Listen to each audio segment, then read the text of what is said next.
Belum, Mbak. Iya, pemirsa, Anda kembali di Morning Show. Kita langsung saja mempraktekkan. Kita dari TK Kuncup ya? Atau dari TK Mawar? Kembang Kuncup. Ini ada beberapa nama, ada Eliza, ada Cakri, ada Ade. Untung nama saya sederhana sehingga gampang ya, Ade ya. Tapi kalau hurufnya makin rumit, iya, susah nih belok-beloknya. Tapi ini kalau kita lihat memang cara pemegangan cutternya seperti memegang pensil ya, Mbak Dewi di sini. Terus kalau...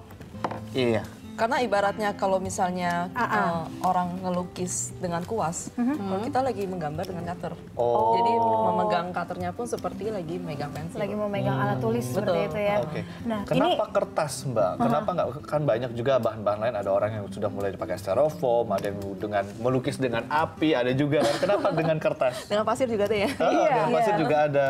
Kenapa kertas? Kenapa saya pilih kertas? Karena kertas itu barang yang paling sederhana, yang pasti bisa kita temukan di setiap rumah.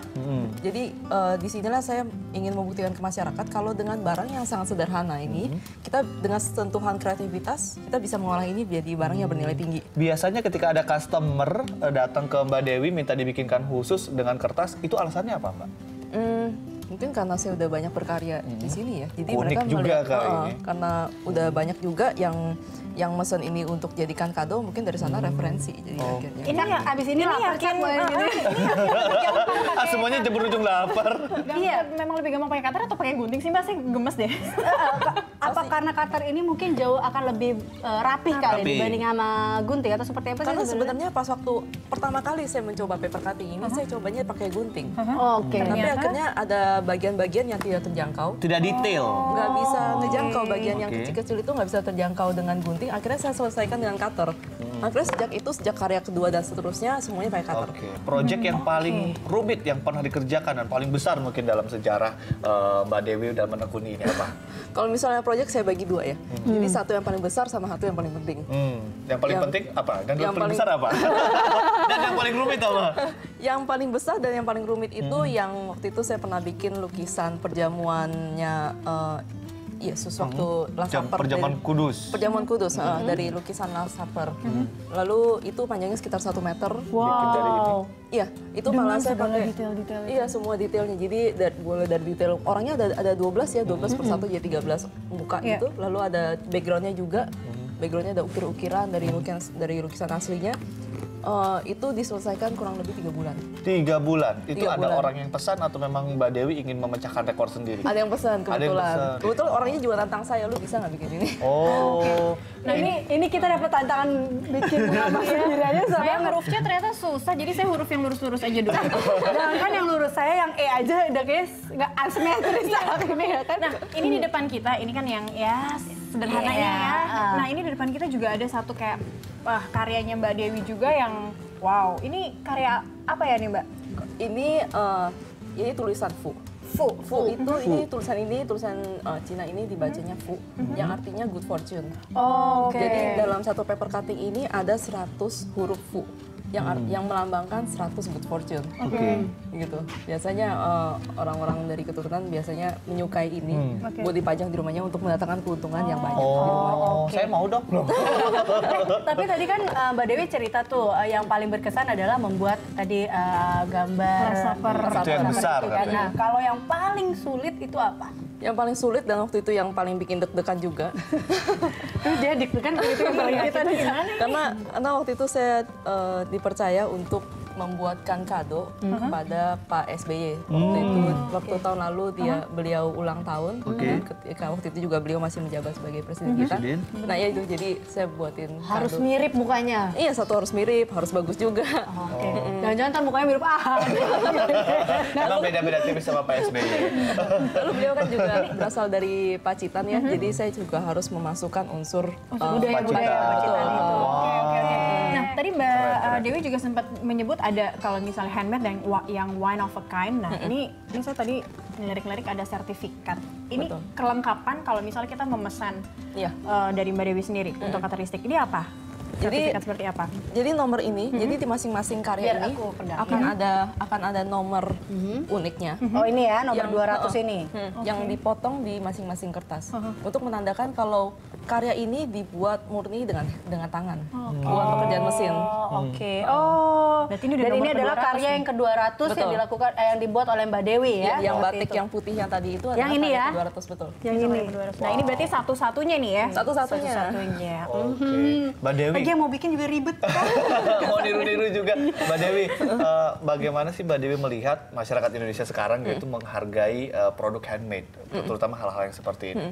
Sudah melekah atau masih belum nyari sadar? instan Masih gitu, cari instan, udahlah, ram mau pabrikan kayak gitu. gini, cari aja deh, print aja gitu. Beli jadi ya gitu ya. Iya, heeh. Saya melihat sih antusiasmenya masyarakat lumayan besar karena selama dalam setahun ini saya sudah mengadakan hampir lebih dari 20 workshop. Oke. Dan murid saya juga udah ratusan di berbagai kota. Termasuk nanti sore juga saya ada kelas lagi juga sebenarnya. Dan Nah, kita ikut nambah, kita juga udah 3 nih, nambah lagi 3 murid. Lanjut ini. Oh berarti kalau yang mau ikutan kelasnya ini membuat paper karakteristik ini bisa gitu ya? Bisa dipelajari juga sebenarnya. Nah ini saya lihat ada sertifikat. Berarti ini seperti apa? Kalau udah lulus ada kelas-kelasnya juga atau seperti apa sih? Ada Ya, jadi beginner atau betul. apa? Jadi nanti di masing-masing kelas saya akan tes dulu masing-masing murid untuk Oh jadi melihat- kalau mau masuk harus tes juga. Tes proses. Kira lagi dites. Ini saya banyak nanya supaya saya nggak disuruh lakuin ini, Cak. Terus, ayo lanjut Mbak. Jadi akan saya tes dulu untuk melihat apakah murid ini bisa masuk ke level mana. Sinkron nggak tangan sama pikirannya? Iya, benar. Karena keahlian tangan setiap orang tuh berbeda. Jadi memang ada yang dasarnya udah bisa lancar, ada juga yang masih butuh lebih banyak latihan. Kayak gitu.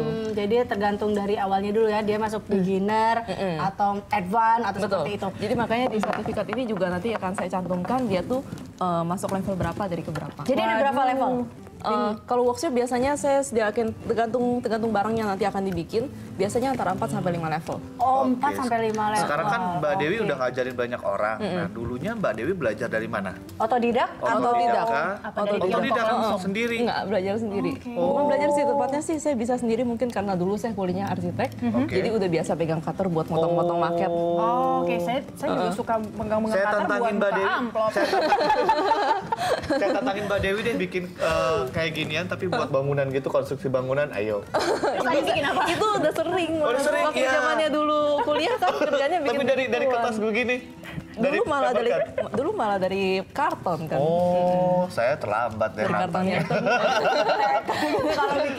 kalau bikin begini udah biasa. Oke, berarti jadi ada kelasnya dan waktu itu Mbak Dewi sendiri adalah otodidak ya? Betul. Tertarik karena memang bentuknya lucu atau seperti apa sih? Nggak tahu, pertama kali waktu ngeliat kayaknya langsung tertarik dan langsung pengen nyoba aja. Oh, oke. Ini apa sih kalau anak kecil boleh nggak sih atau ada batas usianya nggak sih untuk mengikuti kelas-kelas Mengingat ini megang karakter gitu kan. Jadi mulai dari umur 8 selama dia udah bisa lancar nulis sih harusnya udah bisa ya. Oh, karena kan Tentunya dengan didampingin dari awal memang menggunakan cutter atau dari awal pakai gunting dulu deh? Enggak, dari awal memang udah pakai cutter. Kan namanya cutteristik. Oh lanjut ya langsung nggak bisa kalau gitu kita nggak bisa nih ini dari tadi saya baru seperapat Karena huruf kalian juga ya. banyak, Cakri.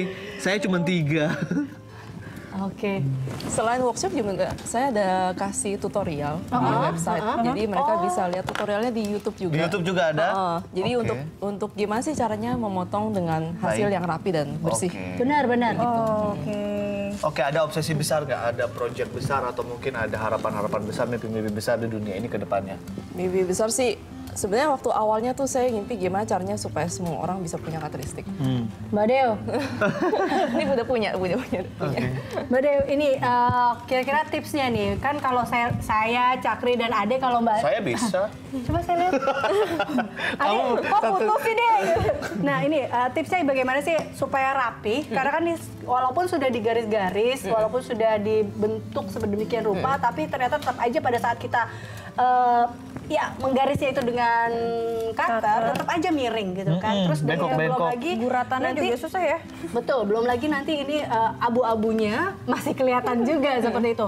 Terus supaya tidak lepas satu sama lainnya ya kayak gitu, itu bagaimana? Itu tipsnya. Harus lebih teliti sih pas waktu ngegores itu pastikan kalau pertama kali ngegores langsung terpotong. Jadi jangan berkali-kali tarik garis. Oh, iya. Karena nanti akan mengeluarkan si serabut kertasnya itu. Ya udah. Tapi kalau saya sih melihat ini semua adalah ujian kesabaran, Mbak. Iya betul. Bener ya, ini pahalanya buka puasa, mengetes kesabaran, dan itu tadi sinkron antara tangan kita sama otak kita. Berarti lebih harus teliti dan jangan menggores lebih dari satu kali ya. Nanti satu kali udah harus langsung Saya udah hampir menggoreng selesai. gitu ya. Pertama kali langsung Oke, terpotong. Yes. baik. Ada udah selesai. Waduh, selesai. Kembali. Iya, saya buat dari ininya juga loh. Buat ininya Mega Ini Mega. loh Mbak Dewi, apakah memang sengaja diputus atau harusnya bisa Memang nyambung? sengaja diputus. Oh, oke, bagus Adik. Kamu hebat. Punya saya Sukses ya. belum berhasil. Punya saya masih harus ada ekstra kerja keras lagi. Cakri? Oke, lalu Ini punya saya sertifikat. ini dia. Curang. Ini punya saya. Aduh, bagus ya. Semoga saya. Terima kasih Mbak Dewi udah ngajarin kita untuk Ya. cara karakteristik ini dan juga tips-tipsnya lainnya. Tips-tipsnya Langsung jadi, loh dari, jadi inspirasi ya, kita bisa paperistik. buat juga ya. Cutter artis. Paper cutter artis artis pertama di Indonesia. Oke. Fu. Sekali lagi thank you Mbak Dewi dan pemirsa Morning Show masih akan kembali dengan rangkaian informasi menarik lainnya. Tetaplah bersama kami.